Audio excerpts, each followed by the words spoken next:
قل بفضل الله وبرحمته فبذلك فليفرحوا هو خير مما يجمعون۔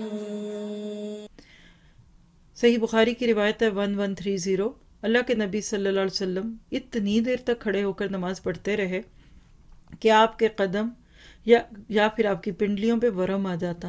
جب آپ سے اس کے بارے میں کہا جاتا کہ آپ اتنی عبادت کیوں کرتے ہیں، تو فرمایا کیا میں اللہ کا شکر گزار بندہ نہ بنوں؟ تو ہم بھی کہتے ہیں کہ اللہ ہمیں اپنا شکر گزار بندہ بنا۔ تو یاد رکھیے گا، عام لوگوں کا شکر کھانے پینے، لباس اور جسموں کی قوت پر ہوتا ہے، خاص لوگوں کا شکر توحید کی دولت، ہدایت کی دولت، ایمان کی دولت اور نعمت دین اور دلوں کی قوتوں پر ہوتا ہے۔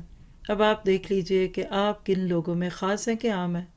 درست رویہ کیا کہ نعمتیں پا کر شکر گزاری اور فرما برداری کیجیے، اور غلط رویہ کیا ہے کہ نعمتیں پا کر نہ شکری اور کفر کرنا سیکھ لیں۔